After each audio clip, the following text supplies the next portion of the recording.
Hey guys, Bolt here, and welcome to the summary of the Nancy Drew Mystery Number 17, The Legend of the Crystal Skull. We're trying to pull some Indiana Jones stuff here. So before we play Phantom of Venice next week, actually I'm gonna remind you guys that the next two episodes will be hour-long ones because they are going to be technically a part of the Halloween celebration. So I would like to make sure everything feels like it's going to have some fun. But anyhow, let's just kind of think this one through. So this mystery I mentioned at the end is in my top 10, but it will probably get kicked very quickly. So it had a lot of the fixes that I hated from the last one. The last one, you had, it is very hard to make connections and just keep going. Like, in the very early ones, it's like doing your task, doing general things. You would get called and told what to do. But once Nancy was on her own, which a lot of these mysteries eventually get into, this one left me kind of hanging a lot of times. Last one. I'm sorry, not this one, last one, number 16, the Wolf one. The Wolf Lodge. That one left me hanging so many times. This one, 80% of this mystery was me actually doing it myself. I had to pull help. So I tried to do hints, but then I started seeing what he was trying to do with the crypt messages. And if you've seen episode 8, I said, "You are so funny." Because that is just the dumbest thing to do for a puzzle. Like, I see they are trying to do dad puns in terms of, like, names, but, like, it was not worth me running around trying to figure this out for forever. And even one of them was the literal opposite of what the dang entry was. A stand-up person, and it was kneel down. It's like...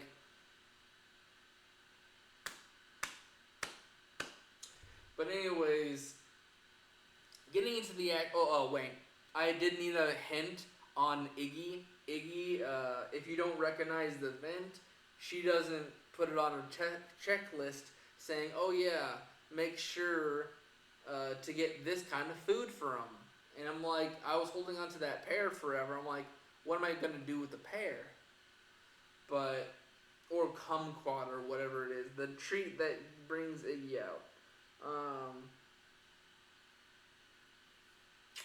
But anyways, so getting into the summary of the adventure, this time Nancy kind of pokes her nose where it shouldn't be. Yes, her and Bess are on a vacation and having fun, but Nancy comes to kind of put her nose into a barely known extension. It's a friend of a friend of a friend kind of situation where it's just like Ned has a high school classmate that lost his uncle, which we get introduced to Henry. His uncle is kind of like a caretaker for a giant plot of land that has cemeteries built on them. And for the most part, a lot of his stuff is like scraps and stuff sitting around the house. But it starts getting very clear that he has a prized possession that is a crystal skull. And basically our whole hunt through the house is to find clues to figure out where it is. But we start noticing in the very beginning, which we didn't get to see it during the first episode because it was on the very end of the first one, and I don't want to do that again in case something big like that happens again, where we learn later on that it's a member of Jolly Rogers, comes in, is looking around for the crystal skull, and smoke bombs us and the caretaker, the like gardener, cleaner, the maid. Um, I'm not gonna remember her name because I really barely talked to her. But she's like a voodooist, and she's really into it. If you guys remember, I think it was Message in a Manor. There was someone who's really into like astrology and the stars and spiritual things. We have another one of those, and this time she's like thinking spirits are in the whole place, and she's using the voodoo words to ward off spirits. Um, and then there's Henry, who's kind of like he's got a girlfriend. He's trying to buy her heart, and he starts selling a few things, which gives us our big hint that there is a crystal skull. When Bess is by herself because Nancy's yet again stranded away from the vacation, um, she goes sleuthing for on her own, which I am very happy we were able to play as Bess because I really, really want George and Bess to be a part of a mystery. Because we every now and again get a chance to call them, but it's just like these are the best friends of Nancy. I'd really like to play or be around them, or interact with them. We got to see the Hardy Boys during the last train, and then we got to play as them in Kapu Cave. Um, so I'm like it made me pretty hyped that we were able to play as her. I mean, really, her role in it wasn't as big. It was mostly go to this store, go get this box, figure out what this box means, get this name. Basically, she's just like bullying this poor store owner for most of her time, and then she meets the best friend of the uncle, and the best friend for the most part is like he's around to be friendly. He's a part of the Jolly Rogers that was the same as the uncle. It's a part of a group that wears like the skeleton mask, and they have like I don't know if it's them, but I know for sure that it's no, it is their thing where they have more of a pirate aesthetic or the way they talk. And so the best friend is going through, and he's actually the personal doctor of the uncle as well. And for the most part, he was fit as a fiddle, and then he just had a heart attack, and he didn't know. We learned that there was a document. We did learn that he got shown the crystal skull, which immediately okay, so yes, the caretaker would kind of know about things, and it's kind of weird for someone with such a big plot of land not to have some valuables. So she's looking around it. Henry's over here selling some stuff. Now the best friend was shown the crystal skull. Unlike last one where it was like, it's this person. We know who it is. This one actually gave you reasons to not know who it was. Another reason why I liked this one. The puppy was the only reason I liked the last one. With anything. I really hated the maid service stuff. That burned a hole in my head every time I had to do that. Try not to keep on going on tangents, but so the uncle's best friend was introduced. She would kind of put you on pathing, and then just Nancy just running around with these little clues. It was a very big fetch quest. A lot of the things were fun to do, and I really and I'm this is so cool. I wish I could do this. And then you hit the graveyard one, and that was ridiculous. I was retarded about the Iggy thing. I really should have hunted. One of the checklist was look around the secret thing, and I'm like, oh, what can I not? Am I looking for a doll to do the dress up with? And no, it was just because I never touched the vent that was clearly there's a whole ladder for Iggy to go to this clothing area. So I don't put two to two together and say that's the vent. Because I could have gotten the document so much earlier on. But yeah, so she basically looks around, finds a memorial that belongs to the parents of Henry, and we find that he's still in grieving, which, losing your parents so young is very understandable. Like I said, the voodoo caretaker, we don't really get to talk to her too much. The best friend, Elston, that little talk about how he died, not really much there. And then you're just kind of solving the puzzles to get these glass eyes. There's 25 of them across the entire state, and then put into a puzzle.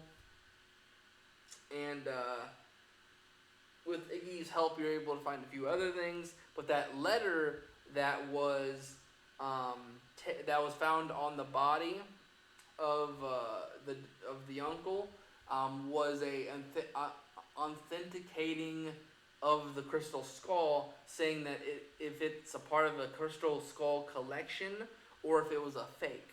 And the letter that he got that gave him a heart attack was that it was a fake skull. And then we start learning that at the very end of the game, we learn that the Jolly Rogers are kind of just existent, a little crew. The uncle's best friend, the doctor, had taken some clues to try to solve the skull himself. But once he started putting people in danger and, getting caught red-handed, we kind of gave up on it. But, and then we also kind of, once we caught that Henry was selling stuff red-handed, he kind of gave up his reasoning and, yes, he would have still went for the skull, but he felt very, that college student. He kind of gave up his purpose very quickly. So it was like the voodoo person, maybe the best friend still sticking around being a red herring. But for the most part, a lot of these people got knocked away. But as soon as you call the authenticator for the crystal skull, he says that it was the genuine one, which means it was true. If the crystal skull is what it is, whoever faked the letter of that gave him the heart attack did it on purpose to kind of say, go ahead and give me it. It's a piece of crap. It's just a knockoff. And then you find all the little clues, put all the eyes, you get a crystal eye, and then you take the handle of a skull shovel and the lightning rod, put that with the crystal eye, and it unlocks the crystal skull, which is weirdly on the where the uncle, I think the uncle is buried there, and you get the skull, and it's the voodoo person. And why is she doing it? Not to make money, no, because she is a kook that's trying to, she is fully engrossed in the myth of this thing. The skull is known as the Whisperer, which apparently whomever holds the skull has basically immortality. But there is a very big thing that they will be killed for the skull, which is what happened to the uncle because of him having possession. He was given a heart attack because he was given a letter. So it wasn't natural causes like the skull would not suggest. So the myth of the skull still holds up. But she's so engrossed in it that she believes she can basically do no wrong by just trying to hunt it down. And then right before we end the mystery, she's like, I'm gonna reunite all the skulls. And it's just so okay, we got a kook who's gonna go around looking for these skulls, no matter who she kills, because she trapped Nancy, so that's a death. But for the most part, it's just like Uncle gets a hold of the thing, has a best friend he shows it off to. They're a part of a group. That group really has nothing to do with it. Um, Henry trying to make money for his girlfriend who keeps asking for stuff. Um, and then the voodooist is just crazy. Um, but for once, Nancy actually got to enjoy a vacation because the best friend doctor was able to take her and Bess on a tour. Um, and sadly, at the very end, I do feel bad for Henry because it's revealed to him that in the dying words of his uncle, um, to the doctor best friend, um, that the crystal skull was to be inherited by him, and basically he wanted him to follow the clues himself to get it. Um, which is kind of weird um, because in the negotiations, the terms of the contract, apparently it's supposed to be split among several people, including that caretaker. So unless it's inscribed in the will for Henry, technically that thing is to be sold off, and the amount is to be given to the other people. Um, because while he owns the plot of land, the assets are to be divided among the rest of the people. Um, and he's also trying to like figure out the money end of it, anyways. Um, but yeah, I loved this mystery. If it weren't for those the click and you miss it and that whole graveyard thing, probably one of my top tier mysteries. It's just a very like backwater town, um, which I do like the environment, but unlike like the Shadow Ranch or the Carousel, it doesn't engross me into the environment. I liked the vibe. It's just it didn't really engross me into uh, kind of a very wacky situation.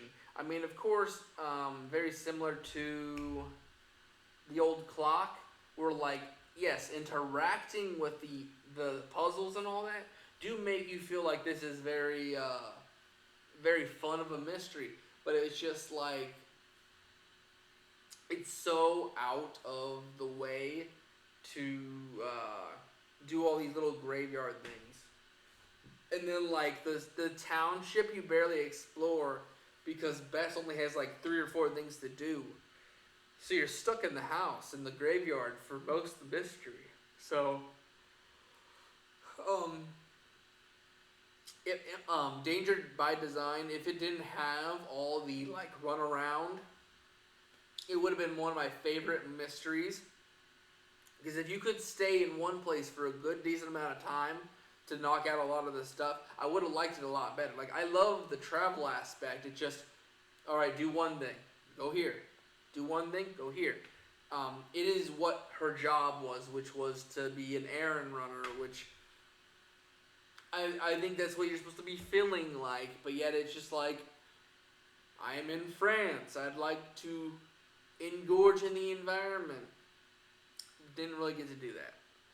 But anyways, I'm hoping Venice, based on the screenshots I've been seeing, it looks very similar to I was playing Lego Indiana Jones recently on stream a few months ago, and it was The Last Crusade, Chapter 1,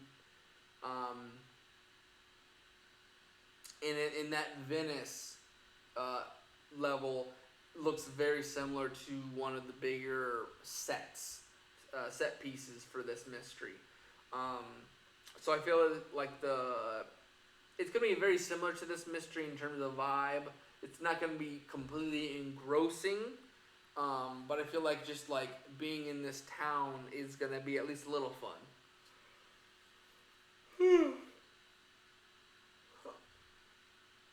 I'm just hoping we get some wacky puzzles, very similar to Treasure in the Message in the Manor, and oh, what's that other one? It's with the medallions for Queen Elizabeth, I believe. You get like a diamond at the end. Um, but here soon. I really hope one of these mysteries feel like the final scene. The final scene was one of my favorites. Like I said, the environment's a big one, so that's why Shadow Ranch and Carousel are hold so high to me. But the final scene is like literally cinema, um, because it just you feel that Nancy is trying her hardest to get through these 3 days, finding everything she can. You feel the set pieces, you feel the environment, you feel the history, you feel the thrill of trying to like find your best friend before the building gets demolished. Um, so, but anyways, that's it. I'll see you guys next week for Venice. Um, Hopefully it does feel nice, because I would really, really like to knock Crystal Skull off the list. Well, I mean, it's going to be on at 10 if it's able to be better than that. But I'm also looking through nostalgia goggles on a lot of those earlier ones, just because those were the ones we got to. I think Danger by Design was the last one we did before we became truly poor back in my youth. But anyways, enough talking. I'll see you guys in the next one. Bye-bye.